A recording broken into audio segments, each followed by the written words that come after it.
सबसे पहले तो हमारे सारे मुस्लिम बंधुओं भाइयों बहनों को शुभकामनाएं ईद की।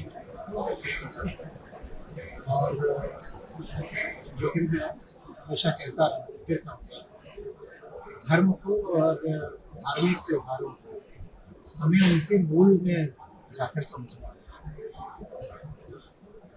तो बात शुरू कहाँ से? कुरान में आता है, बाइबल में भी आता है। पैगंबर इब्राहिम है, उनको सपना है, सपने में उनको हुक्म होता है अल्लाह की ओर से ये अपने बेटे की कुर्बानी दे। वो कहते हैं ठीक, और बेटे से भी बात करते हैं इस्माइल। बेटा कहता है आपको जो आज्ञा हुई है आप इसका पालन करिए और मैं अडिग रहूंगा, मेरी फिक्र न करिए। तो वो जाते हैं कुर्बानी देने के लिए, पर फिर तभी चमत्कार होता है और ऊपर से उनको संदेश आता है। तभी आकाशवाणी की तरह कहा जाता है कि सिर्फ तुम्हारी परीक्षा ली जा रही है, खून बहाने की जरूरत नहीं है, खून बहाने की जरूरत नहीं है। ये तो परीक्षा ली जा रही थी। किस चीज की परीक्षा ली जा रही थी? उसके लिए कुरान में शब्द है तकवा। तकवा माने धार्मिकता, धार्मिक अनुशासन, आत्मसंयम, और उसकी परीक्षा ली जा रही है। खून से हमें कोई मतलब नहीं है, ठीक है ना? हाँ, आगे कहानी उसमें जरूर जुड़ती है कि जब वो मारने जा रहे थे तो तभी वहां पर एक बड़ा रैम, भेड़ा, भेड़, वो वहां पर आ जाता है। तो अब आगे कुरान का ही वक्तव्य, बड़ा गहरा वक्तव्य कि देखो, अल्लाह को न तो मांस से मतलब है और न खून से मतलब है। न वहां तक मांस पहुंचने वाला, न खून पहुंचने वाला है, वहां तक तो तुम्हारा धार्मिक भाव पहुंचने वाला, भाव होना चाहिए। और वो भाव क्या है?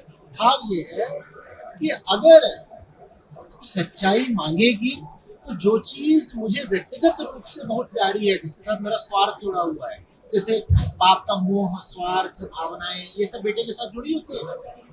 तो बात ये है कि मैं अपना व्यक्तिगत मोह, स्वार्थ, भावनाएं सब छोड़ने को तैयार हो जाऊंगा सच्चाई की खातिर, हक की खातिर, उसकी खातिर। ये इसका भाव है। इसमें खून बहाना कहीं से शामिल नहीं है। और जब स्वयं कुरान में ये लिखित है कि भाई न मांस से मतलब है, न खून से मतलब है, तकवा, तुम्हारी धार्मिकता, तुम्हारी असलियत, तुम्हारे हृदय की निर्मलता, इससे मतलब है, तो हम क्या कर रहे हैं भाई? हमें बात किसकी माननी है? ग्रंथ के मर्म की, या जो परंपरा चली आ रही है उसकी माननी है? जो धर्म ग्रंथ है कुरान, वो कहीं भी नहीं कहता कि अनिवार्य है जीव हत्या। वही अगर ऐसी कोई आयत दिखा दे तो बात है, अनिवार्य कहीं भी नहीं किया गया है। हाँ, कहीं कहीं दूसरे धर्मों में या धार्मिक धाराओं में पूरी तरह पाबंदी है जीव हत्या की, कुरान में पाबंदी नहीं है। पाबंदी नहीं है, लेकिन अनिवार्य भी नहीं किया गया है। और खासकर धर्म के नाम पर मारना तो बिल्कुल भी अनिवार्य नहीं किया गया है। तो हमें जो जो धर्म है उसके केंद्र में जाकर के उसका पालन करना है। जो परंपरा चली आ रही है, और परंपरा के पीछे ना किसी समय की संस्कृति, रीति रिवाज जिम्मेदार होते हैं। उदाहरण के लिए इस्लाम के शुरुआती दिनों में तो परंपरा के रूप में गुलामी भी चलती थी, पर आज तो कोई मुस्लिम गुलामी का समर्थन नहीं करेगा। हमें परंपरा का थोड़ी पालन करना है, जो परम है, जो सर्वोच्च है, उसकी बात का पालन करना है। और उसकी बात यह है कि मुझे अपना दिल दिखाओ, क्या तुम मेरी खातिर अपने सब स्वार्थ और जितनी कामनाएं होती हैं और तुम्हारे जितने बंधन होते हैं, तुमने जितनी जगह झूठ मूठ के अपने नाते जोड़ रखे होते हैं, क्या तुम ये सब पीछे छोड़ने को तैयार हो सच्चाई की खातिर? असली मुसलमान का ये फर्ज है कि आज के दिन इस चीज को याद करें। और अगर इस चीज को याद करना है तो फिर हमें ये भी स्पष्ट हो जाता है कि कुर्बानी का असल मतलब क्या हुआ। कुर्बानी का मतलब हुआ भीतर जितने भी दोष बैठे हुए हैं हमें उनको छोड़ना है। कुर्बानी का ये थोड़ी मतलब है कि आप एक जानवर को ले आए हो और उस जानवर का धर्म से कोई लेना देना नहीं। आप कहते हो कि मैं उसकी गर्दन जब काटता हूँ तो उसी अब तो जन्नत पहुंच जाता है। ये कैसे हो जाएगा? आप बताओ, हो सकता है क्या ये? जानवर की जान क्यों ली जाए? जो जो जो मालिक है वो क्या जानवर की जान मांग रहा है? नहीं, वो आपका दिल मांग रहा है, वो आपकी सच्चाई मांग रहा है, वो अपनी ईमान देखना चाहता है। तो इस तरह से मनाया जाना चाहिए। लेकिन देखिए, धर्म का क्षेत्र ऐसा ही होता है, इस्लाम हो और चाहे दुनिया भर की बाकी धार्मिक धाराएं हो, सब में यही होता है कि हम परम को छोड़कर परंपरा का पालन करना शुरू कर देते हैं। हमारे लिए परंपरा ज्यादा बड़ी चीज होती है। हम कहते हैं ऐसा तो हम करते आए हैं पिछले इतने 100 सालों से, 1000 सालों से, तो हम अभी भी करेंगे। साहब, आप क्यों करोगे? पहले तो और भी बहुत कुछ होता था जो आपने खुद ही छोड़ दिया।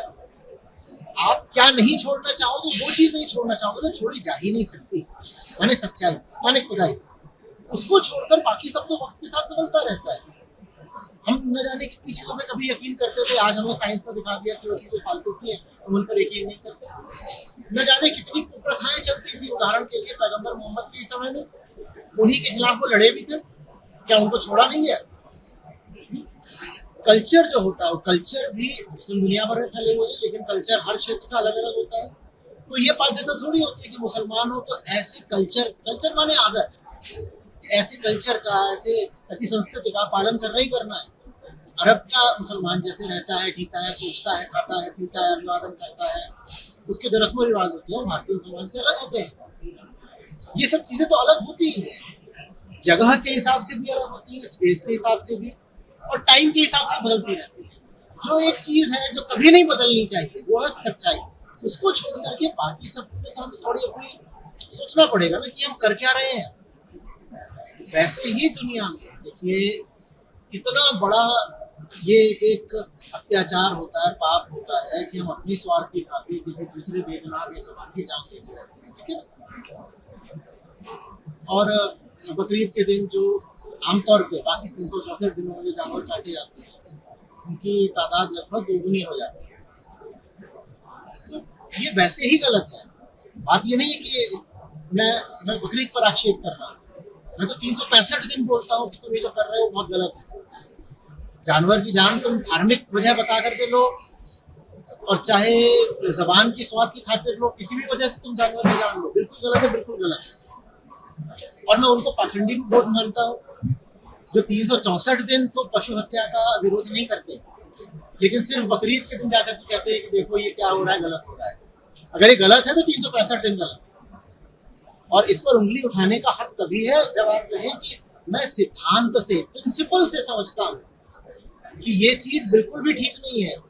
न सिर्फ उस जानवर के लिए ठीक नहीं है, मेरे लिए ठीक नहीं है, मेरे बच्चों के लिए ठीक नहीं है। जो इंसान जानवर के प्रति निर्मम हो गया वो सबके प्रति निर्मम हो गया। निर्मम से मेरा आशय यहाँ पे क्रूर है, जिसमें करुणा नहीं बची पशु के लिए, पर्यावरण के लिए, उसमें फिर अपने बच्चे के लिए भी करुणा कहाँ से आ जाएगी?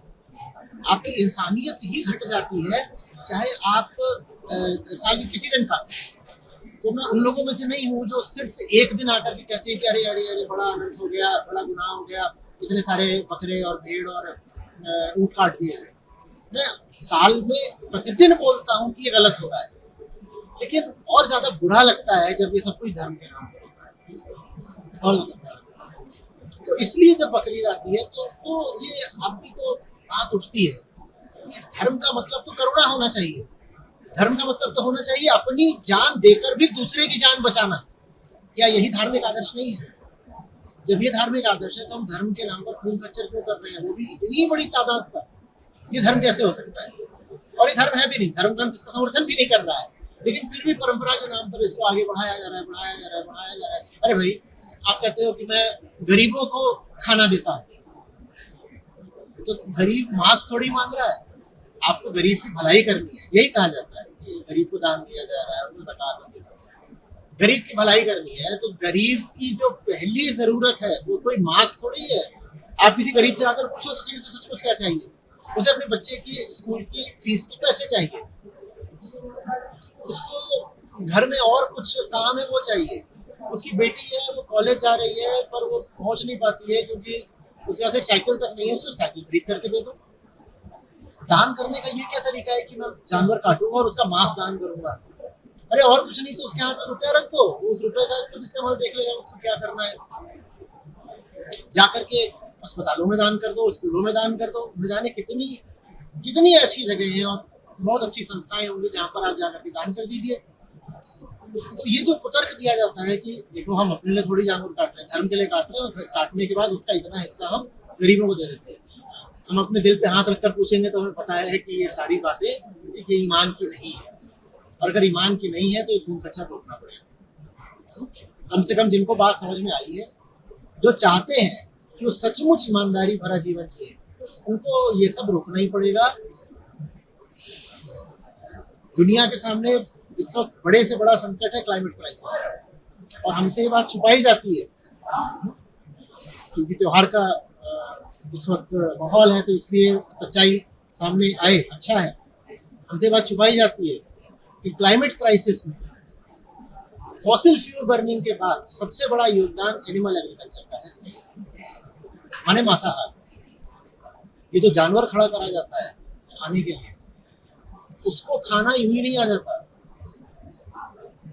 कितने करोड़ जानवर प्रतिदिन कटते हैं, बड़े जानवर, मछलियां वगैरह हटा दीजिए, बड़े जानवर प्रतिदिन आदमी के खाने के लिए कटते हैं। उसका हिसाब देखिए। उन जानवरों को क्या ऐसी सहज प्राकृतिक रूप से कहीं खाना मिल जाता है? नहीं।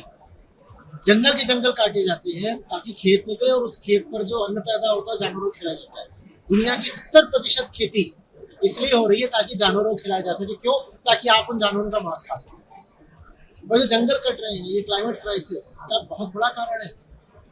वो जो आप जानवर पैदा करते हो, वो कई तरीके से कार्बन उत्सर्जित करता है, एमिट करता है। ये क्लाइमेट क्राइसिस का बहुत बड़ा कारण है। और ये बात हम ला नहीं रहे साहब। तो जब जानवरों को काटना, मांसाहार, दुनिया की इस वक्त सबसे बड़ी समस्या का इतना बड़ा कारण है, तो हम त्योहार जानवर को काट कर कैसे मना सकते हैं? बल्कि होना तो ये चाहिए कि आदमी कहे कि मैं शायद साल में कभी 1-2 दफे भूल चूक से खा लेता हूँ, पर मैं त्योहार के दिन तो बिल्कुल नहीं खाऊंगा, क्योंकि सच्चाई का त्योहार है भाई। ईद माने क्या होता है? उत्सव। उत्सव है, सच्चाई का उत्सव, धार्मिक उत्सव। इस दिन जानवर का गला काटना माने अधार्मिकता को बढ़ावा देना। अगर अगर